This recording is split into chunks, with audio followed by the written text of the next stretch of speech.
All right, everyone, welcome in. It's good to see everybody coming back in for another episode here of 3 Up, 3 Down. Today's topic of conversation is still on that theme of interference as we go through our rules study. We've been on interference as a theme realistically for quite a while here, and as we've kind of learned, there's a lot of different segments to it. And today, we'll take a look specifically at runner's interference, and I'll break down those three categories and kind of share them with you here as well. So excited to go ahead and get that one going. And really, there's only two more kind of mini series segments here for us in interference. This week, we'll go ahead and go with runner's interference. And then as you've probably deduced, like there is still like coach's interference, catcher's interference, and like what I'll call a cornucopia of interference out there, a grab bag, if you will. We'll touch base with those probably more so next week. So most of our focus then this week here today will be on runner's interference. A couple announcements here, though, before we go ahead and get started. And I see DJ starting to link a bunch of stuff in the chat resource-wise. So if you've not yet caught on to these or you missed them last week or whatever, you can grab these too.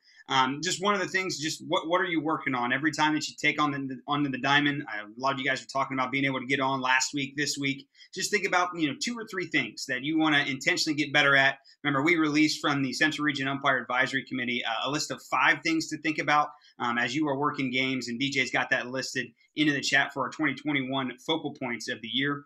We've also been releasing rules quizzes week by week here. I think now there'll be a total of 3 rules quizzes that we've had. One on batter's interference, one on runner's lane violations and catcher's interference. And then this week today, we'll also have one on runner's interference. So those are all linked in the chat too. And again, we'll start to answer and publish some answer keys probably a little bit later towards the end of the month, just as we get through all of that stuff on interference, give you that answer key right at the same time.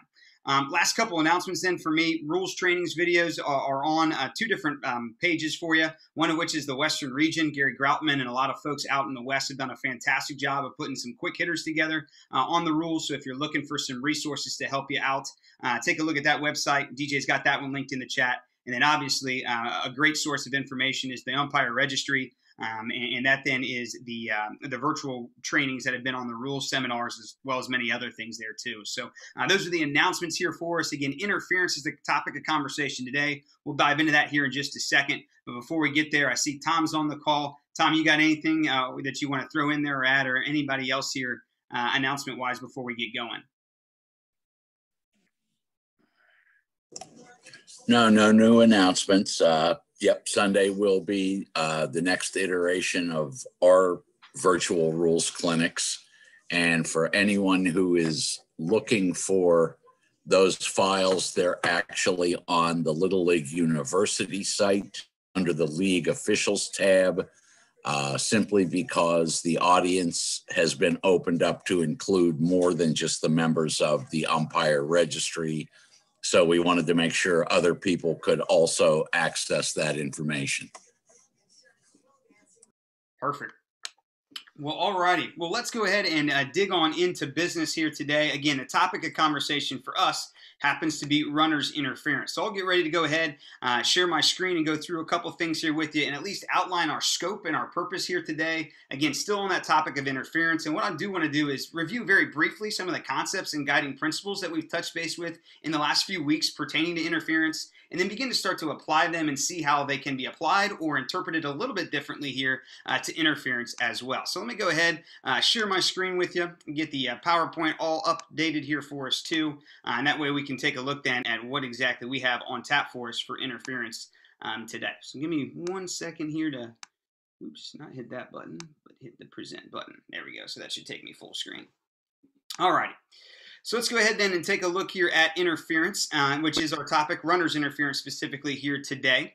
So I'll go ahead and advance here. It's kind of just a general question that I've been asking time and time again so far has been these 2 things. Number 1, what are some of the basic principles of interference? What do we have to have for us to have interference? And as we've talked about here, the criteria that you guys have constantly dropped into the chat over and over has been exactly that criteria we see in the rulebook. Interferes with, obstructs, impedes, hinders, confuses.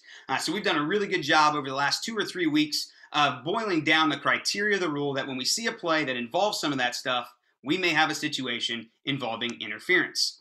Now, we've also been using these guiding principles. Number 1, that you don't always need contact for interference. And sometimes just because there is contact doesn't mean that there's always interference. It may be a great indicator that you have something, but at least it's an awareness for us to properly use our eyes, process what we saw, and kind of go from there. Interference doesn't always have to be intentional. We'll actually start to incorporate the ideas of intent here today as we talk about runner's interference. Oftentimes, offensive interference typically follows a time of interference placement. And then lastly, by all means, make sure that you're using common sense. Take that long end of the stick, so to speak, in an argument when you see this stuff come about. So those have been the basic principles that we have really hashed out over interference over the last couple of weeks. And I think have become really big themes here for us as we continue to learn and talk through situations involving interference. Now, again, today's focus is on interference on the runner, and our scope is in 3 different categories. Number 1, batted ball before passing a fielder. That's the first category that we'll take a look at here today. Take a look at the rule and then some clips. And this specifically comes from the rule 708F and 709K. So batted ball before passing the fielder is our first category. Second one is the failure of a runner to avoid a fielder attempting to field a batted ball, outlined in 709J. And then also outlined in 709J, discussed there, is interference on a thrown ball. So those are our 3 major categories that we'll take a look at in the criteria, the context of the rule, take a look at some clips, and then also talk about some other factors that may be at play to consider as we see interference come about here, specifically on the runner. Now, before we go ahead and start to think and talk even more, there are 2 more things that I want to share to kind of go ahead and frame where exactly we're going.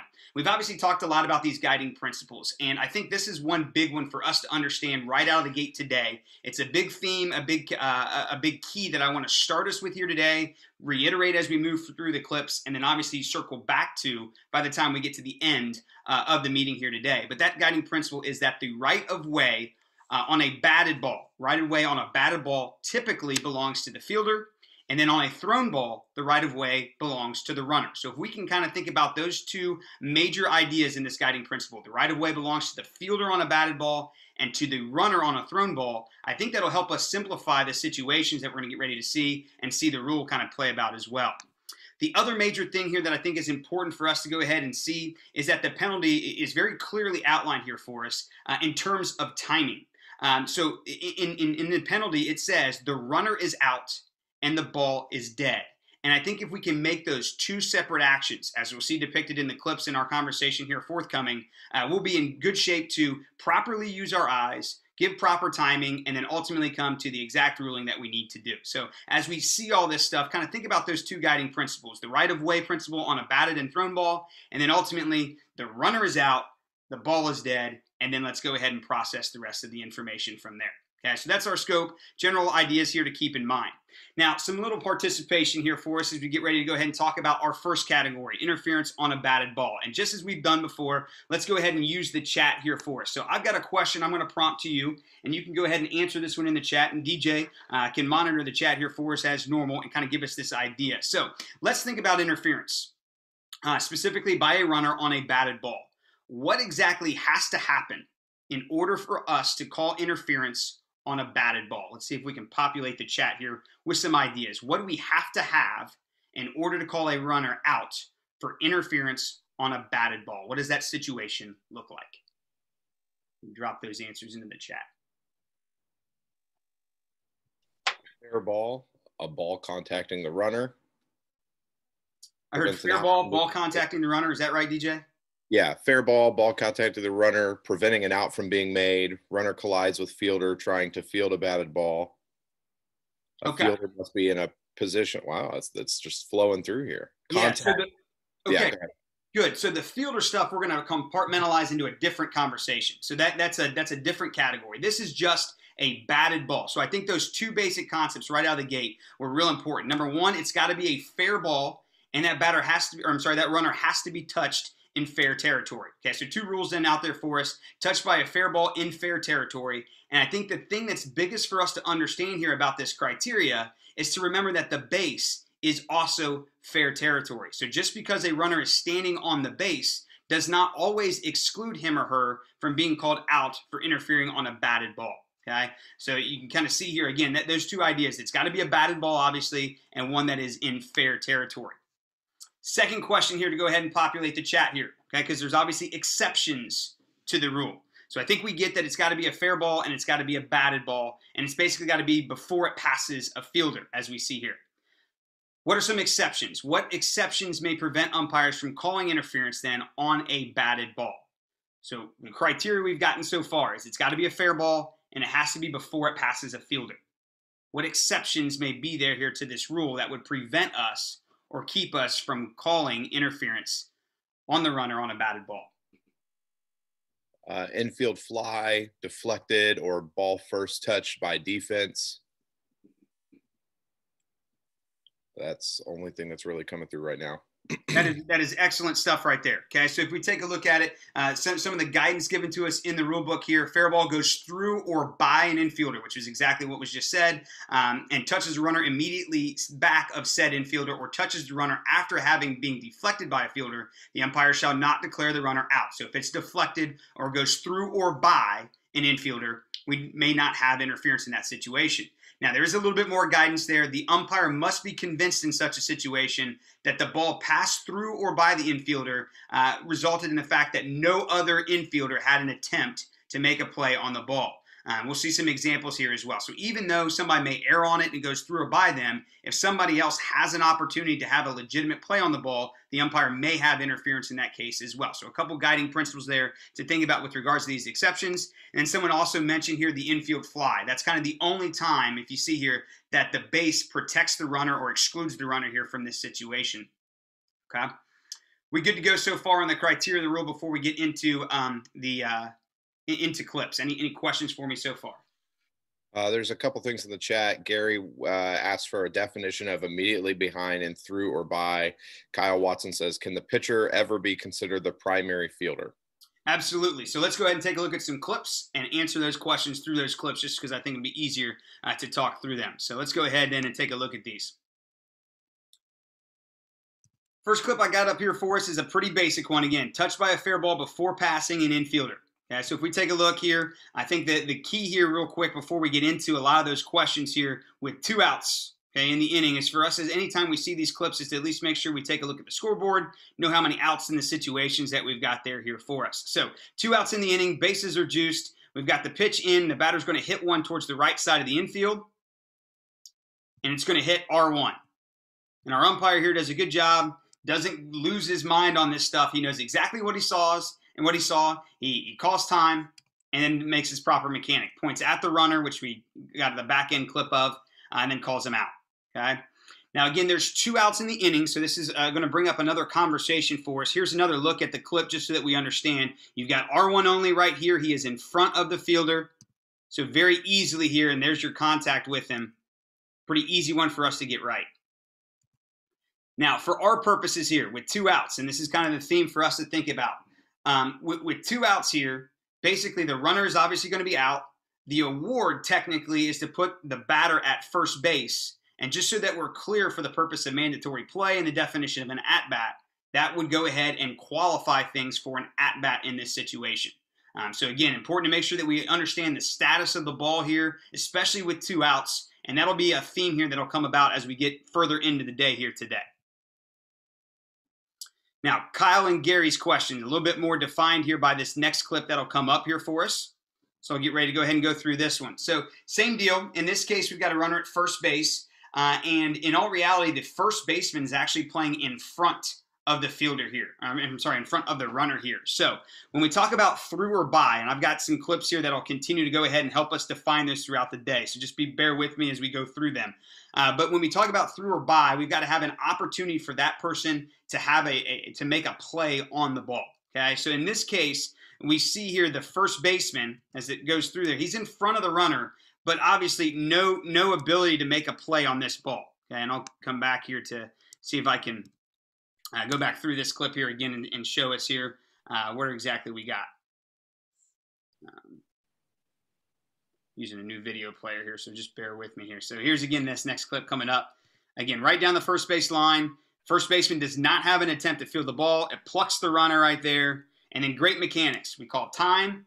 And then all of a sudden we start to point who's out. And again, this is the idea of the penalty. Remember, the rule says that the runner is out and then the ball is dead. All right, so just make sure that we take that processing time into consideration as we see these things play up. So again, the first clip, great job by that umpire not to lose his mind and get overly excited about the interference. Same deal here. We've got interference. The umpire points at it, says that's interference. He's going to go ahead and kill it. And then all of a sudden he says he's out. And then as you see here, he's going to award the runner first base. And so great mechanics, very clean in both of those clips, very under control. And again, that's all then a product of proper use of eyes. Let's keep on moving here into this. And we'll continue to go ahead and talk about through or by as we get into some more of these clips, because I think this is a little bit more intertwining things here with this, the runner attempting to make a play on a batted ball. Again, same deal here. So what criteria must we have in order to rule a runner out for interference for failing to avoid a fielder attempting to field a batted ball? So again, we've got some of this language here that's important for us to see, and that is the idea of hindering a fielder attempting to make a play. Again, that criteria from the rule that we've revisited over and over. And again, that idea of through or by will start to come into play as we take a look at a couple of these different clips.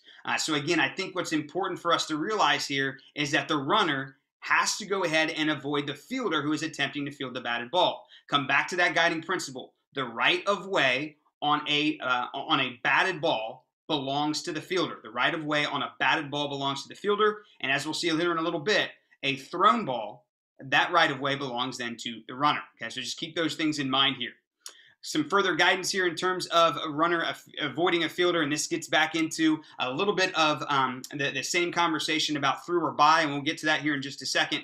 But again, if two or more fielders are involved, and that's exactly another direction we'll start to take, the umpire has to choose which of them he or she is going to protect, and then go from there, as you see here in the rule. If two or more fielders attempt to field a batted ball and the runner comes in contact with one or more of them, umpire shall determine which fielder is entitled to the benefit of this rule, shall not declare the runner out for coming in contact with a fielder other than the one the umpire determines to be entitled to field such a ball. So let's take a look at some of these examples, kind of go back through this idea of two fielders being involved, and then still revisit that concept of going through or by an infielder here to recircle back to where we were talking about. So here's another easy clip. Batter runner pops one up down the first base line. Brief note here about our umpire here. Does a decent job of getting out here. Probably just go on and up and stay on this line. You can see he starts to drift towards the right side first and then gets belt buckle back on the line. Let's just get to that line a little bit quicker so that we're holding on to the line as early as possible. And then as you can kind of deduce here, we've got a collision. Right there is the pitcher. Tries to make a play on the pop-up, and the ball drops. Okay? Very easy call for us here. Umpire does a great job. Again, great composed mechanics. Sees it, that's interference, calls the runner out. Okay, good job there. Another good example here of a runner failing to avoid a fielder attempting to field a batted ball. A bunt down the first base line, pitcher's off on it, and then boom, we've got a collision. Another great one for interference. And I think we're starting to kind of get the gist of things here.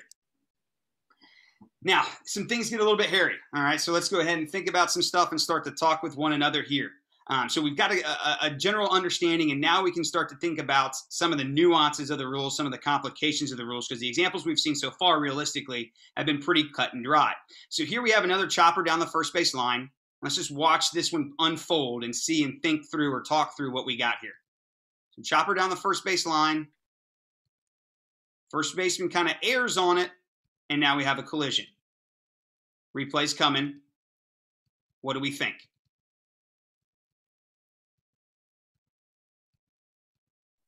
I think you still have interference on this one because he was within one step of being able to pick up the ball. The first baseman was.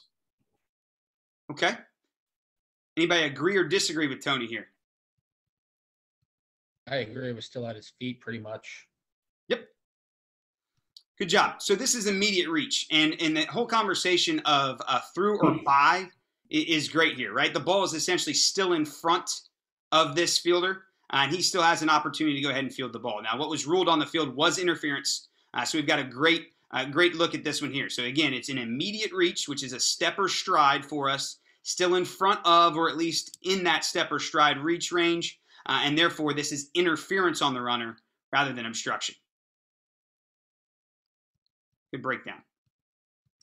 All right, another clip here for us, and this is a pretty narrow clip. So it's a ground ball that's hit to the shortstop or third baseman. So it's R2 running to R2 to third base here. And here we have another boot, another error on the play.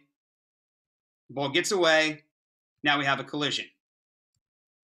What do we think on this one?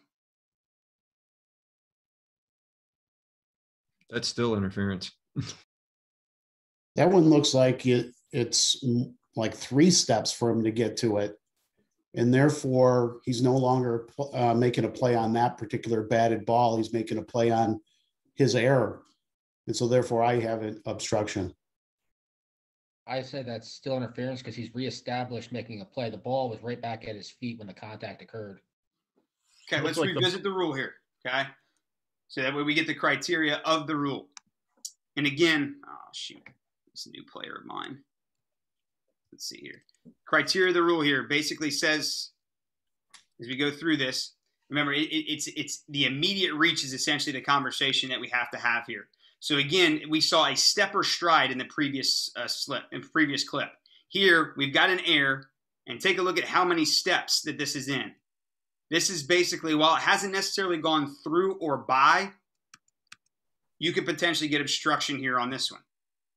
I think the reality, Stu, when I look at it, if he makes the play on the ball, that runner's way up in front of him. Mm-hmm. And he's in the right position based on where that ball was at and where the fielder was at the time he made the initial contact of the ball. And he had to go quite a bit out of his way as a result of that. And I think the expectation of the runner is to be where he's at in that particular situation.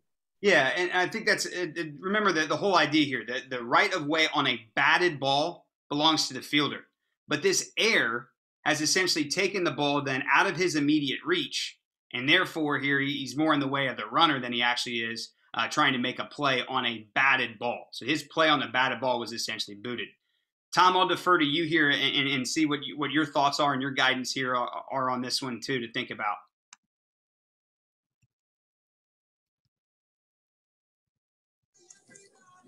Yeah, I would agree with your interpretation, Stu, that's a little bit further than a step and a reach. I counted in slow motion best I could, 2.5 long strides. And I forget who made the point about the runner was, where he probably should have been. Once that fielder boots the ball, it's kind of tough for the runner to figure out where the ball's going now.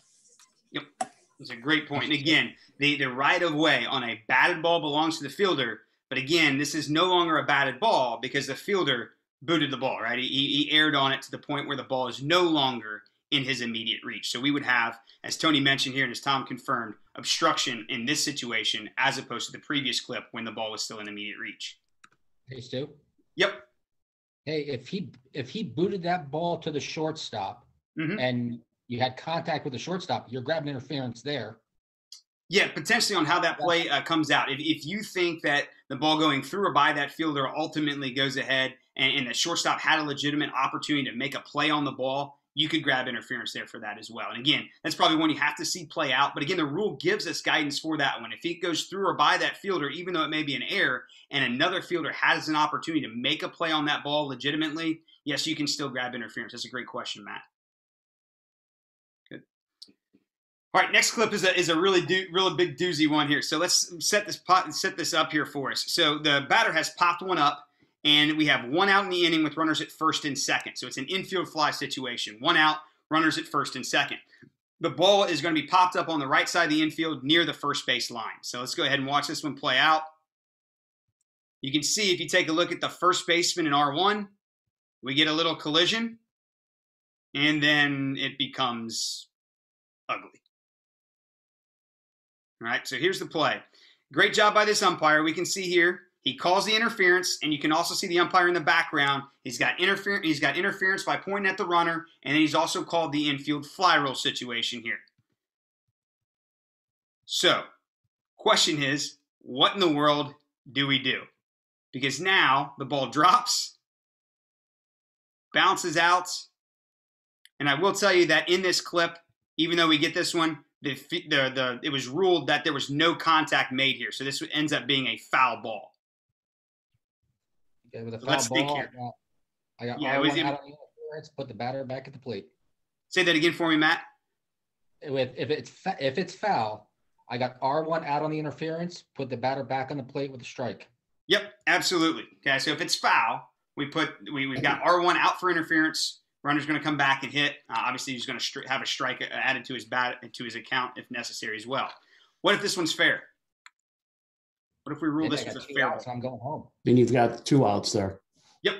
Very good. Okay. If you'll fly out and out for the interference. You got it. Okay. And I think the biggest thing for us to think about is just the timing of the situation. Again, the runner is out and then the ball is dead. So just as we see these things, especially with these complex layers as we see in this clip, really kind of boil it down. All right, the runner's out. I know that one's out. The ball is dead. Let me figure out the rest of it. And again, I think the position and status of the baseball is really, really important for us to understand, not only in the context of this one, this play relative to the infield fly, but in other situations as well. Good breakdown there, guys. All right, another one that's good for us to take a look at. 2 outs in the inning. And Tom, this is going to be an interesting conversation down towards the end of it here. So 2 outs in the inning, runners at first and second, fly ball popped up a mile high down the third base line. And you can see here developing, you've got R2 who's rounding third. He's going to come in and get in the way. Here's the replay of it. Do we have interference here? I'll say yes. Oh, yeah. Yeah. So we definitely have interference. So 2 outs in the inning, right? And I will say that this is a foul ball. It was actually ruled that the ball hit the runner in foul territory. So who's out? R2's out. R2's out. Now this is a foul ball. So what do we do with the batter with 2 outs? Does he return to hit in the next inning? He'll return to hit in the next inning. He'll return to bat. Tom, is that correct?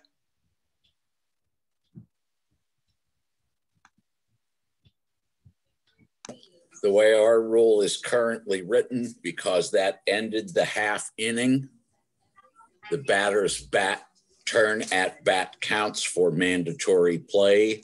He will not return their next offensive half inning. I'm not saying that's cast in stone, but as of right now, Stu sent me this question yesterday, and I've pushed it to the entire rules committee.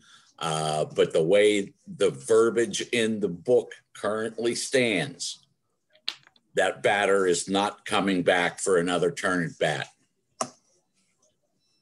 That's a great point of clarification here. So again, the status of the ball, yes, is important for us to understand, but even because there are 2 outs in the inning, as Tom just said, this is going to complete the batter's turn at bat because it retires the inning. And therefore, he is not going to return to bat at the top of the inning or the next inning, and this would count or fulfill the batter's mandatory play requirement. So Tom, I got two parts of this question. One is I agree that it's completed as mandatory play. The way the words are written, I agree that. I'm just not sure that why you wouldn't have a batter returning since it wasn't. He didn't make the out. He's still got. There's only 2 strikes on him. Hi, Mark. How are you doing? Good, Tom. Okay. I get the point that you're trying to make, and the reason why right now the rules committee is saying he's met his turn at his mandatory play at bat is because the half inning was ended by another offensive player. The logic being it would be the same as if you threw a kid out trying a delayed steal of third base. The at-bat is completed. And for sake of mandatory play, he or she is not coming back. Having said all that, remember what I said earlier on. Mm-hmm. Because these kinds of situations are not clearly defined step by step, like the famous 713 rule, the actual AR could change, but as it stands right now, he's met mandatory play. So the only criteria for that logic ruling is if there were 2 outs in the inning and you want to complete that at bat, bring the next batter up. It doesn't matter that he was between third and home or between second or third. Correct. If the third out is made by another offensive player to end that ends the half inning, that meets the definition of an at bat for the sake of mandatory play. I have a follow-up question to that. This is Tony. even though it gets that mandatory play requirement, would that batting position still be up to bat since it was a strike and it wasn't a I'll call it, he didn't finish the at bat. So would that same batting position still be up? You're asking, would the number 6 hole still be coming to bat, not Correct. necessarily number 17? Correct. Yep. Shooting from the hip, Tony, because I haven't dissected it that far yet. The batting spot is done. So the number 6 hole is finished. The number 7 hole is going to come up. That's interesting. Okay. The logic is the same as on a large diamond as a runner from third attempting to steal and gets hit by a pitch in the strike zone. If you got 2 outs, you call time and you declare the batter out, you score the run. But if you got less than 2 outs, you call time, the runner's out, the batter still got another strike on. That's so in this situation, I apologize, gentlemen, for stepping in. So in this particular situation we're looking at, are we calling the runner out or are we calling the batter out? Runner is called out. Okay. How is this different than a stolen base to end the inning when the runner is called out? It's not.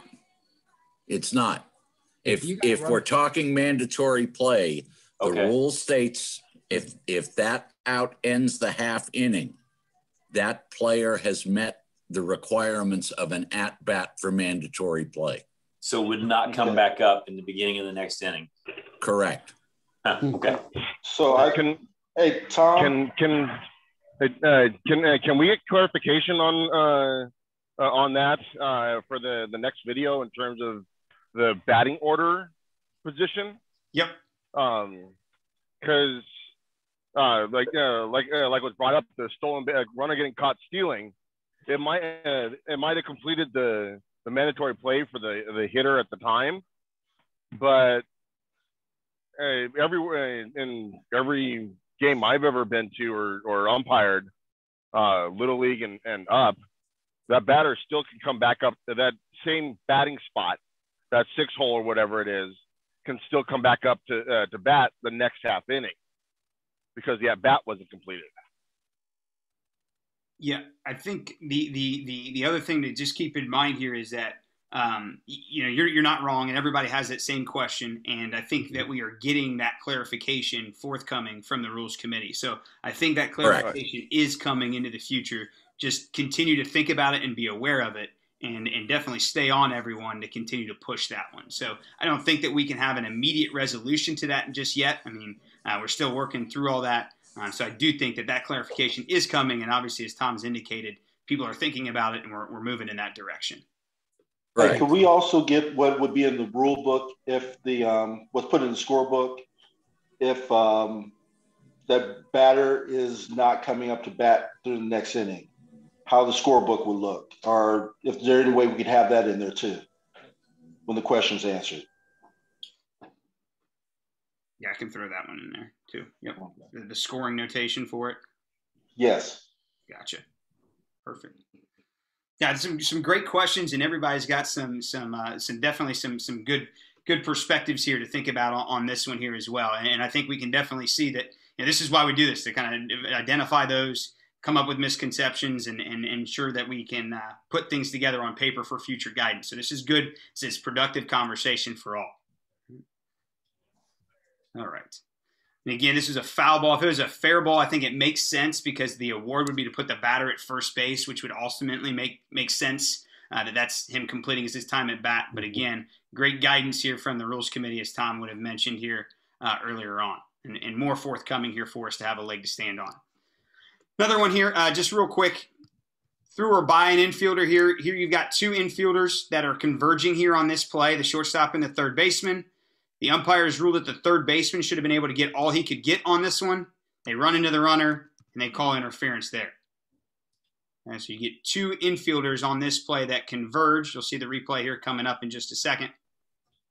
And as they converge, we have to decide which fielder we're protecting In this case, the umpire said the third baseman can get all he can get to his left. That's a normal baseball play because R2 collided with him, even though the shortstop was able to potentially make this play. And it was a tough one for the shortstop to make. Let's be real. He was coming in barehanded and have to make that play as well. We rule interference on R2. R2 would be out. We'd advance the batter runner to first base. And the other runner would move if forced by the advance of the batter runner. Good to go on that one? Hey, Stu, on that one, if he had protected the shortstop, mm-hmm. would that be obstruction? Yep, you would have obstruction in that one. I didn't want to get in that can of worms just yet because we'll have an obstruction series in April. And I'll probably come back to that clip right again and make that point as well, that if the umpire would have protected the shortstop rather than the third baseman, to your point, absolutely, you would have had obstruction on the third baseman rather than interference on R2. So that's definitely a possibility, possible outcome of that individual clip. All right. Okay, interference on a thrown ball very quickly. I think we can get to this one here in just a second. Again, interference involving in a thrown ball, as we see here, has to be intentional. Again, main theme here, again, is on a batted ball, right of way belongs to the fielder. On a thrown ball, right of way belongs to the field. Right of way on a batted ball belongs to the fielder. Right of way on a thrown ball belongs to the runner. So if that's the case, the runner then would have to intentionally interfere with the thrown ball. And there's really no exceptions here to it. So a couple great examples here for us to go ahead and see. And we can roll through these here pretty quickly. One's the first, the New York Yankees. Intentional interference with a thrown ball. Ground ball down here to the right side. Take a look at R1. Watch R1's intent. A couple replays here coming back through it as well.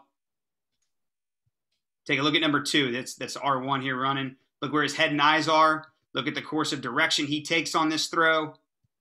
Definitely had the intent then to obviously interfere with that throw. Now my question to you is, can you get 2 outs on this play?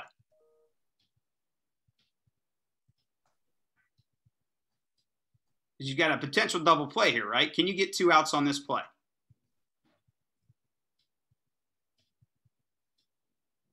If nobody else is saying it's yes. Why so, Roderick? Again, we have a potential double play. You basically call that first guy out for the interference. He has a chance to make a play on the other. We were interfering with that, so we get them both. Okay. 2 for the price of 1. Let's have fun. We're giving some hot dogs. Yeah. Hey, look out for that pitcher. That pitcher is coming up to back up that first baseman. Is he going to get in the way of that runner going to first and obstruct him before he gets there? Mm-hmm. Let me ask you this, okay? So think back to it. Remember, the penalty for interference, right, is the runner is out and what else? A dead ball. So the runner is out and the ball is dead, which means then that anything after the time that the interference occurs doesn't matter. It's like it didn't exist. Sure. So just because there is ensuing action on this play, remember the rule says the runner is out and the ball is dead here at the time of interference. So even though the play did continue until it did play out, because of the intentional interference, the ball becomes dead at that point, and we're going to award the batter runner first base at that particular point as well. Okay, so you cannot get 2 outs on this one simply because the interference then is what kills the play right there, and anything after that just randomly happened and doesn't have any bearing on the play because the interference is the priority. Does that make sense? Stu, there's language in the books out there that talk about if you believe that his intent was to break up a double play, mm-hmm. then you can get 2. Correct. And the interference on a double play we're going to get to next week, and I'll probably even come back to this clip again. I will tell you that this one did go to replay. It was actually in the early days of replay in Major League Baseball, and that's what they ruled. They ruled that the runner was out for the intentional interference, and at that point, everything else was over. And therefore, they awarded the batter runner first base on this play. And we'll dissect the double play, obvious intent to interfere with it. But again, that's on a batted ball with the double play rule. So the double play rule is more specific to a batted ball rather than a thrown ball, which is the situation that we see envelop here. And again, we'll dive into that one next week. Another great one here from this is the last clip I've got here for us. It's another great one here. Fly ball down the line. It's caught, so the batter runner's retired. Tries to double up R1, and it gets ugly. We get an error, tries to advance. Catcher does his job, then he fumbles upon it. And then all of a sudden, R1 realizes that he's dead out to right. It's hit in the head. Some of you guys may remember this one from last year. Watch Calhoun's intent. Like, he's definitely tiptoeing around, headbutts the ball. Ball's dead there. And again, intent is the factor here for interference on a thrown ball. On a thrown ball, the right of the baseline, the right of way, does belong to the runner, unless he intentionally interferes with the thrown ball. All right, so a couple of things here for me just to kind of reset and recap here and probably what is most important. Number one here is that the right-of-way idea. The right-of-way on a batted ball belongs to a fielder, whereas a right-of-way on a thrown ball belongs to the runner. That's the biggest one to think about. And then that two-part conversation of interference. On any interference, the runner is out and the ball is dead. Use those eyes properly, take time to process, and again, the runner's out, ball is dead, and then kind of figure out anything else from that point forward. A couple other things here for me, reminders-wise in closing and whatnot. We'll be back same time, same place next week. Obviously, as I mentioned, there's a couple different follow-up points to go ahead and make with the double play. So we'll take a look at that instance yet again here next week and revisit that one, dissect that rule a little bit more specifically, and also take a look at some of the more grab bag of interference involving catcher's interference, coach's interference, and things of that nature here too, to go ahead and wrap up things next week on our conversation of interference. Next week will be the last in this mini-series on interference. We'll take a break for Easter weekend. So we will meet next week, but the week after that, we'll take a break for Easter weekend. Continue to go ahead and think about what exactly you're working on. What are your personal focal points? Remember, in the chat, we've got linked to all those 2021 focal points from the Central Region Umpire Advisory Committee you're welcome to pick from and focus on as you guys go ahead and step foot on the diamond. Rules quizzes are out there too. You can go ahead and work on those. We'll issue answer keys here in the coming weeks. And then lastly, I just appreciate everyone being on and willing to participate. As normal, I'll hang around and kick it around here with some hangout time. We can hash out some of the more examples here and revisit some of those too. But other than that, I appreciate everyone's time and attentiveness and participation here on this week's episode of 3 Up, 3 Down. Wish you guys a great weekend. For those of you guys that are umpiring, have fun. And other than that, guys, I look forward to seeing everyone back again for next week's episode to go ahead and finish up then everything on interference. Have a great weekend. I'll see you guys then next Friday. Bye, guys.